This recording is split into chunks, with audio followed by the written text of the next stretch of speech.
ሩታ መርዳታ ሳመስቱን ህግና ህግ ቦታ ብቻ ማቆም አንተ ሩታ መርዳታ ሳመስጠት ከቻለ እሱን በህግ አቁሚው በህግ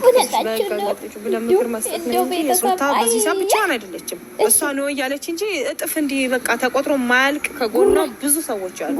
ግን ሰው በበዛ ቁጥር ነገር እየተማዘዘ ነገር እየሰፋ ይፈለግበት ነገር ውስጥ ይገባል በሚል እንጂ ያካበዱት ያሉት ይሄ ቀለል ያለ ነገር ነበር ልጅ ቢሰጥ ሁሉም ነገር አይነካካም ነበር ማንም ከማንም ጋር አይነካካም ዋናው ልጅ መስጠት ነበር የነበረበት ልጁ ደግሞ መስጠቱ አይቀርም አይደል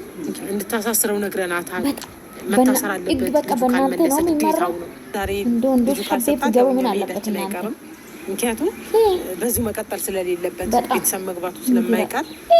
ትልልቅም ሰዎች አስተስተምሩ አይደለም ብለን አስበናል እና ለማንኛውም ጠቃሚ ከሆነ ባለፈው ይቀበላል ስለዚህ ሄዳችሁ ነገሮችን አስተካክላችሁ ተስፋ አድርጋለሁ ነገሮችም ከዚህ በላይ ባይለጠጡ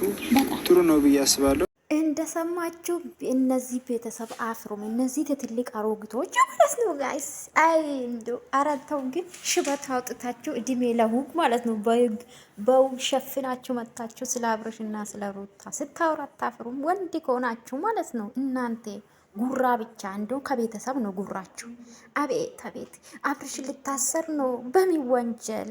እና እኛ ጂል ነው እንደምንመስላችሁ ስታስቡ ተጃጃላችሁ በነገራችን ላይ ተመልካች ላይ ተጫወታችሁ አይደለ እናንተ ናችሁ ጂል 2 አመት ሙሉ አይዳ መቀየር ያልቻላችሁ ማለት ነው 2 አመት ሙሉ በልጅ በትዳር የምትነግዱ ቤተሰቦች ማለት ነው እግዚአብሔር ይመስገን የአብርሽ ቤተሰብ ኩሩ ናቸው ባይዘው የአብርሽ ቤተሰብ ኩሩ ናቸው ምክንያት አለ አንድ ቀን ሰርቶባችሁ አቅም እናንተውን ትልቅ ሴቶች አይደላችሁም በራሳችሁ አይዳት መጡም ከልጆቻችሁ ጋር ማለት ውሏችሁን ብታሳዩ በጣም ሰው በተለይ አረብ ሀገር ያለ ኔቶች እንደዚህ አይነት ነገር በጣም ነው የምናየው በጣም ነው የምንወደው እውነት ለመናገርና አትጃጃሉ ማን ስለሆናችሁን አብርሽ የምታሳስሩት